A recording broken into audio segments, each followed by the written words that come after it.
오늘은 안진뱅이를 일으킨 영성이란 제목으로 말씀을 나눕니다.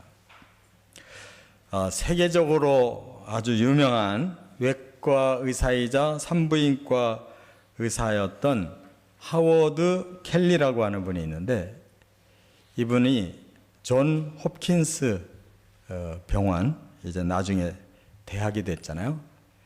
그 공동 설립자입니다. 그리고 이분이 기록을 가지고 있어요. 미국 최고의 산부인과 의사, 거기다가 최초로 제왕절개 수술을 성공한 의사로 유명합니다. 그가 기독교인으로서도 아주 위대한 일을 했어요. 우리나라도 차병원이나 저 인천 길병원 같은데 그리스도인이면서 또 많은 그런 의사로서 선한 영향력을 끼친 분들도 있었지만, 이분은 워낙 독특하게 아주 기독교의 영성이 충만해서 아주 많은 일들을 하셨어요. 근데 그것이 이미 젊은 청년 때, 의학대학을 다닐 때부터 그 하나님이 주신 영성으로 충만한 사람이에요. 그가 졸업을 하면서, 의대를 졸업하면서 자기 일기에다가 이렇게 하나님 앞에 고백하는 결단의 그 글을 썼어요. 그걸 보면 알 수가 있어요. 이렇게 일기에 썼어요. 주님, 내 자신과 나의 시간과 나의 능력과 나의 열정, 이 모든 것을 당신께 드립니다. 당신의 도구로 사용되기를 원하오니 나를 정결케 하시고, 제가 주님께 가까이 가는 것을 방해하는 것이라면 세상의 어떠한 성공이라도 제게 허락하지 마옵소서. 이런 훌륭한 영성을 가지고 출발한 사람이에요. 그래서 이분의 그 간증이 많이 있는데, 오늘은 제가 설교를 해 내려가면서 두 번 또 다른 내용을 말씀을 드릴 거니까 그냥 눈을 초롱초롱하게 뜨시고 잘 들어보세요. 대단히 우리에게 도전이 되는 훌륭한 사람이었습니다. 오늘 본문에 보면 바로 안진뱅이가 구걸을 하기 위해서 성전에 왔다가 성전에 올라오는 베드로와 요한과 부딪히게 됩니다. 그런데 구걸하려던 그가 갑자기 발목에 힘을 얻고 일어나서 걷더니 뛰더니 성전에 들어가서 하나님 앞에 영광을 돌리고 나와서 많은 사람들에게 간증을 하는 이런 놀라운 결과를 거두어요. 물론 하나님이 하셨고 물론 예수님이 주신 구원이지만 여기에는 사람의 역할이 있었어요. 그게 바로 베드로와 요한의 영성이 여기에 들어갔다는 거예요. 그들이 이 동기를 만들어낸 겁니다. 그래서 중요한 것은 오늘날도 안진뱅이가 일어나야 된다, 맞는 말씀이지만 그거에 우리가 초점 맞출 필요는 없어요. 왜? 하나님이 임의로 하시는 거예요. 그 시대, 그 날에 안진뱅이를 하나님이 표적으로 일으키실 때 사람을 사용하셨다는 거, 베드로와 요한의 그 영성을 사용하셨다는 거, 그들 때문에 이 안진뱅이는 이런 복을 받고 기적을 체험하고 간증자가 됐다는 거. 과연 베드로와 요한의 그 영성이 무엇이냐? 그것만큼은 오늘도 공통적으로 우리들에게 하나님께서 원하시는 바이고, 그것을 보시고 그와 같은 삶 속에 안진뱅이가 일어나야 되듯이 우리의 삶의 많은 문제들도 해결해 주시고 또 다른 사람들에게도 선한 영향력을 끼칠 수 있게 해 주신다는 거 꼭 기억하시기 바랍니다. 중요한 거, 어떤 영성 가져야 되겠느냐? 첫째, 여기 1절에 보니까 기도의 영성을 가지고 있던 사람들이에요. 1절을 한번 같이 읽어보겠습니다. 제9시 기도 시간에 베드로와 요한이 성전에 올라갈세. 바로 기도 시간에 기도하러 올라가다가 이 기적이 일어났어요. 단순히 그날만 기도한 게 아니에요. 여기 보니까 제9시 기도 시간이라고 한 말은 늘상 날마다 제9시만 되면 공동적으로 기도한다는 거예요. 성전에서. 근데 이게 뭐냐면 유대인들의 기도 관례예요. 여기 제9시라는 건 지금 우리나라 시간으로 바꾸면 오후 3시예요. 그런데 유대인들은 하루에 3번이 정기적인 기도를 하게 돼 있어요. 그래서 신실한 믿음을 가진 사람들은 이렇게 오전 9시에, 오후 3시에, 저녁 해질 때 이렇게 3번을 기도해요. 근데 베드로와 요한도 믿음의 사람이기 때문에 오후 3시 기도에 참여하기 위해 성전에 들어왔다가 이 안전병이를 봤다는 거예요. 그런데 단순히 그날만 기도하러 온 게 아니라는 걸 알 수가 있죠. 날마다 기도한 사람이었어요. 분명히 우리가 사도행전 1장에도 보면 예수님께서 너희가 예루살렘 떠나지 말고 여기 머물러 있으면서 성령을 기다리라고 그랬어요. 그 말씀들은 120명의 제자들이 한 일이 1장 14절에 보니까 오로지 기도를 힘썼다고 그랬어요. 그렇게 열흘 동안 오로지 기도하다가 성령 받은 사람들이에요. 그리고 2장에서도 우리가 지난주에 상고한 것처럼 2장 42절에 보니까 이들이 이미 3,000명이 예수를 믿고 제자훈련이 시작되면서 또 오로지 기도를 힘썼다는 거예요. 성령도 기도하는 사람에게 또 열심히 기도하며 말씀을 배우는 사람들에게 이러한 놀라운 역사가 오늘 3장에 일어난 거예요. 거저 하나님이 기적 주시는 게 아니고 또한 영성은 거저 만들어지는 것이 아니라는 걸 깨달아요. 뿐만 아니라 이들이 베드로와 요한이 또 6장에 가보면 신자가 너무 많아져가지고 12사도로는 감당을 못하겠어서 7사람의 집사를 세웁니다. 그분들에게 구제도 맡기고 또 다른 사역을 맡기고 우리는 말씀과 또 기도에 전념하겠다. 이렇게 베드로와 요한은 기도하는 사람들.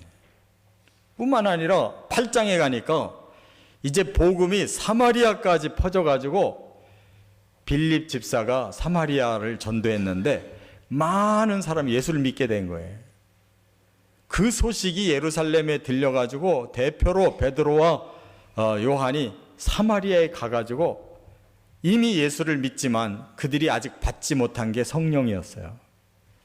그래서 성령 받기를 이 사람들이 기도하니까 사마리아에도 성령이 임했다는 거예요. 어떻습니까? 기도하는 영성을 가진 이 두 사람을 통해서 계속 기적이 일어나고 있는 걸 볼 수 있잖아요. 기도가 관건인 것을 믿으시 바랍니다. 기도는 우리 성도들의 액세서리가 아니에요. 기도가 우리의 주식인 겁니다. 기도 안 하는 사람에게는 영성이 나올 수가 없어요. 하나님과 대화를 나눠야 하나님의 그 영이 우리에게 임하고 그 신령한 기운이 우리에게 생기는 거예요. 그러므로 1분을 하든 5분을 하든 하나님을 향한 마음이 열려 있고 주의 음성이 들려지고 주의 성령이 오시고 주의 뜻에 우리가 순종하는 결단이 생길 때 영성은 생기는 겁니다.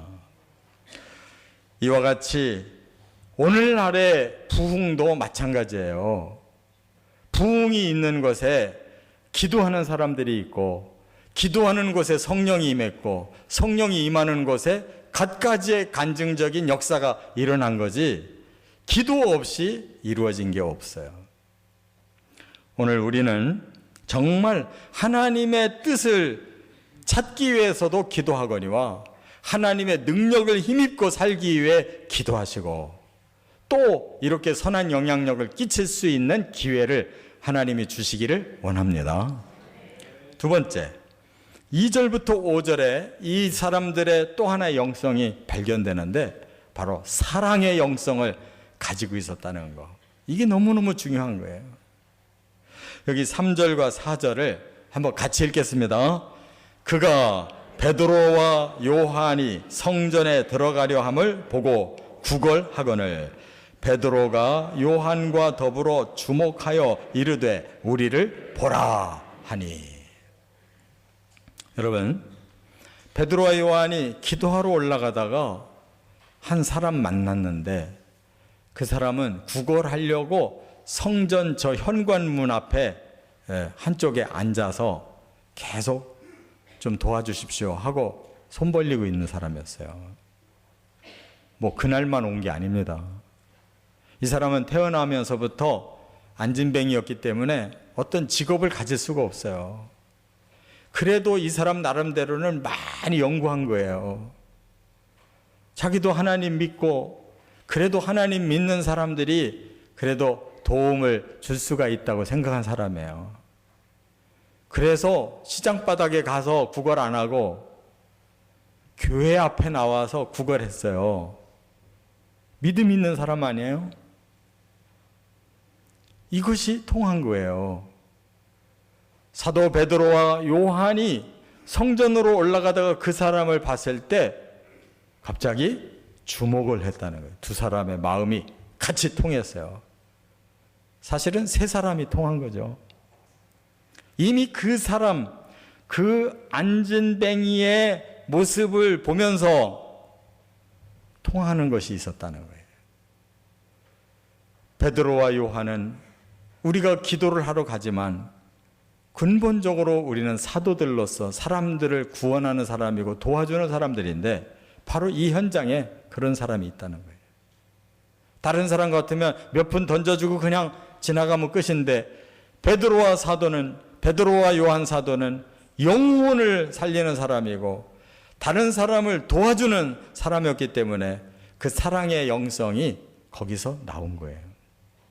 저 사람을 그냥 지나치지 말고 오늘 뭔가를 도와줄 수 있지 않을까? 저 사람은 우리에게 돈을 원해서 저렇게 있지만 우리는 그거보다 더 좋은, 더 근본적인 거, 그걸 좀 줄 수 있지 않을까? 사람을 볼 때 어딘지 모르게 도와주고 싶고 불쌍해서 뭔가 동정심이 가는 이것이 놀라운 일을 일으키는 동기라는 걸 깨달으시기 바랍니다. 사랑 없는 사람에게는 아무 일이 안 일어나요. 사랑 있는 사람을 통해서 구제도 일어나고 전도도 일어나고 그를 일으켜주는 그러한 전기가 일어나는 거예요. 바로 예수님이 우리를 그렇게 사랑하셔서 하나님이 우리를 그렇게 사랑하셔서 불쌍히 여기시고 구원하겠다고 그래서 예수님이 십자가에 실천해서 우리가 죄 씻고 구원받았잖아요. 그걸 체험한 우리 그리스도인들은 누구보다도 이 긍휼의 사랑이 우리 마음속에 살아있다는 걸 깨달으시기 바랍니다. 하나님의 구원 계획과 예수님의 십자가의 구원 실천이 우리 마음속에 살아있는 사람들이에요. 그렇다면 그 모습을 그냥 지나치지 않고 그 사랑이 발동할 때 바로 베드로와 요한은 우리를 보라 이렇게 말합니다. 보라는 말은 우리가 그들이 이 사람들을 쳐다보고 뭔가를 행해 주겠다는 거 아니에요. 실천하겠다는 거 아니에요. 불쌍히만 여기고 그냥 지나갈 수도 있는 건데 그냥 지나가지 않고 불쌍히 여기는 마음이 이제 행동으로 뭔가를 주고 싶어서 우리를 보라는 거예요. 우리 하나님도 우리 예수님도 똑같이 그런 긍휼의 사랑을 품으시고 행동하셔서 우리가 구원받은 거잖아요. 이와 같이 사랑이 있는 곳에는 반드시 더 좋은 사랑 열매가 맺히는 법입니다. 제가 앞에 서두에 하워드 켈리 얘기를 했는데 그가 가정이 너무 빈약해가지고 의대를 다니면서 편안하게 공부를 못했대요. 너무 가난해가지고 이제 뭔가 물건을 떼다가 시골로 다니면서 팔아가지고 그걸로 학비를 썼다는 거예요. 근데 어느 날은 물건을 가지고 내려갔는데 돈이 다 떨어져가지고 물건은 있는데 팔리진 않았고 돈은 한 푼도 없고 그게 쫄딱 굶은 거예요. 근데 너무 배가 고파가지고 못 견디겠어서 어느 집 문을 두드리면서 물 좀 한 잔 얻어먹자고 부탁을 했다는 거예요.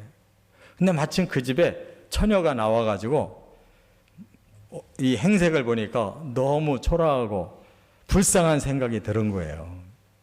그래서 이 처녀가 물 대신 큰 컵에다가 우유 한 잔을 줬대요. 그날 그 캐리가 그 우유를 받아 먹고 돌아와서 열심히 공부해가지고 의사가 됐고 열심히 일을 해가지고 많은 돈을 벌어서 홉킨스 대학 그 병원을 세우고 아주 번성하기 시작한 거예요. 그런데 어느 날 그 병원에 캐리 앞에 웬 중년 부인이 찾아왔는데 배가 그냥 암덩어리가 크게 자리 잡아가지고 죽게 생긴 거예요.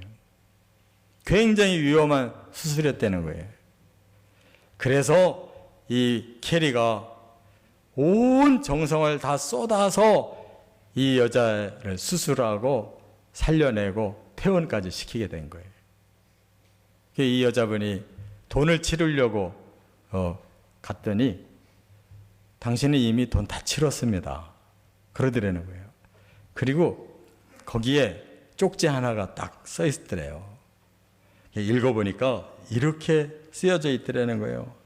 당신의 치료비는 여러 해 전에 우유 한 컵으로 모두 지불되어 있습니다. 이렇게 써 있더라는 거예요. 이 캐리가 잊지 아니하고 살았는데 바로 그 사람이 이제 결혼해서 중년 부인이 돼가지고 캐리를 만난 거예요. 하필 그 병원을 찾아와서 이렇게 살아나게 됐잖아요. 사랑의 마음은 행동하면 반드시 사랑으로 열매를 맺는다는 거 깨달아야 될 줄 믿습니다. 로마서 12장 8절에 이런 구절이 있어요. 위로하는 자면 위로하는 일로, 구제하는 자는 성실함으로, 다스리는 자는 부지런함으로, 긍휼을 베푸는 자는 즐거움으로 할 것이니라.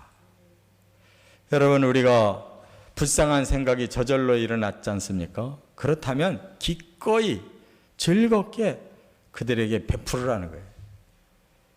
이와 같이 아름다운 열매가 더 풍성하게 맺어지고 서로가 서로에게 도움을 주는 작은 천국도 일어날 줄 믿습니다.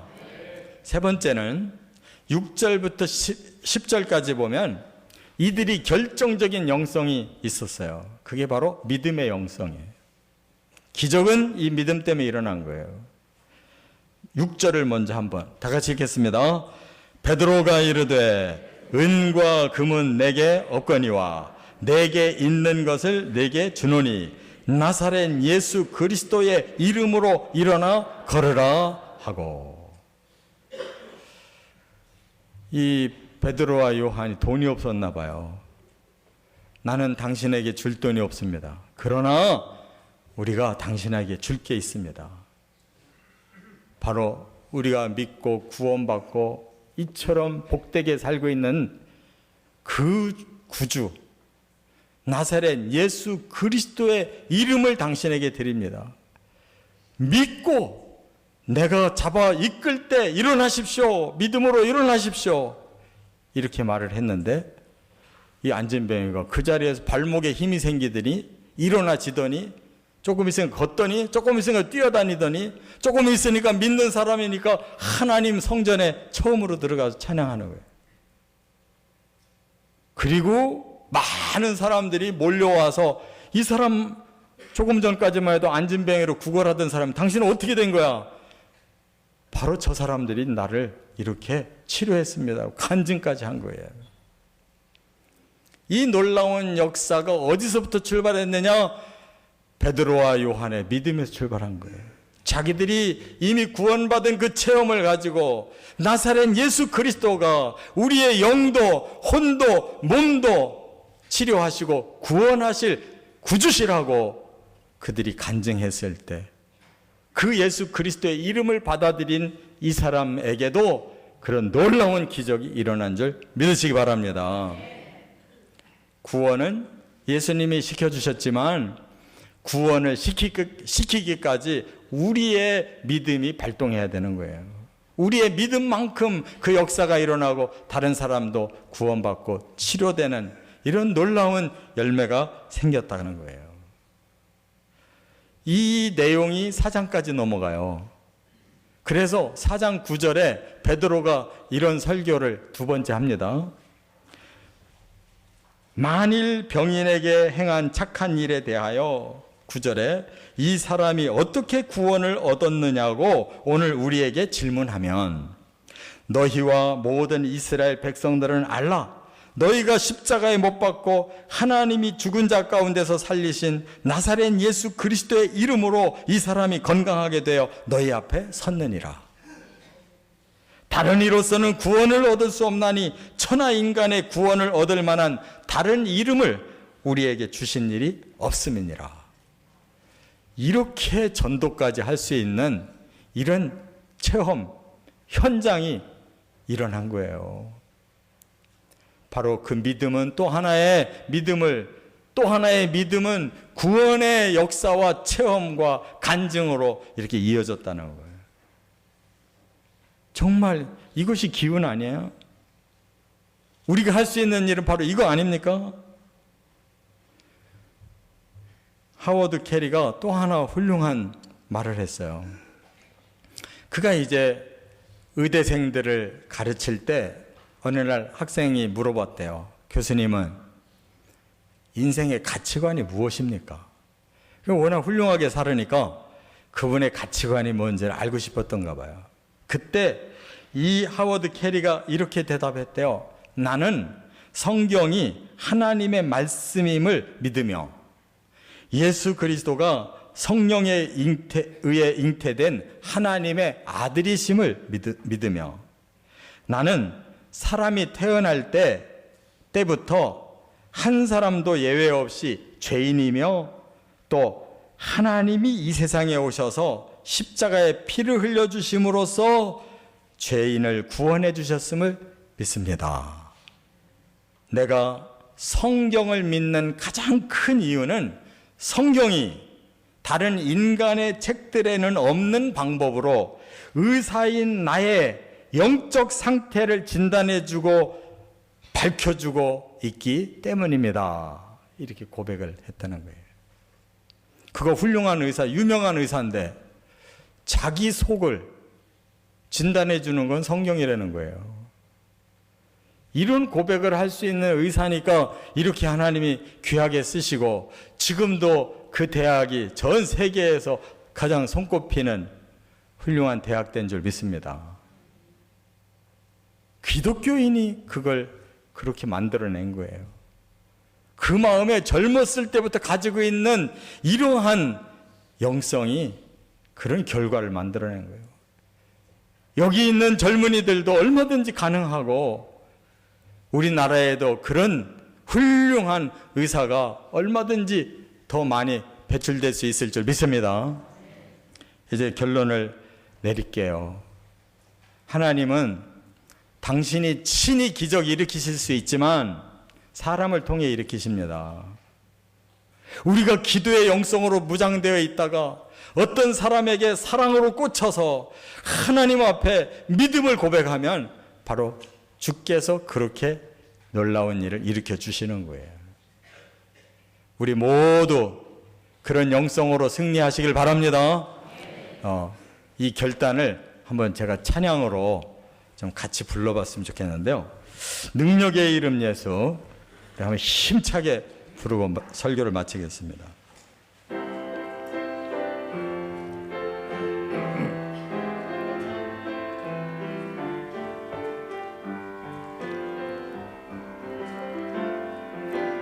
능력의 이름 예수, 권능의 이름, 권능의 이름 예수,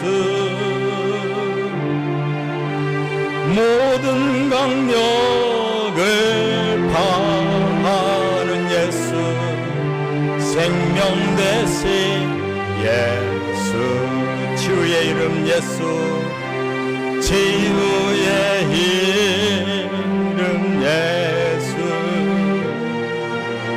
용서의 이름 예수,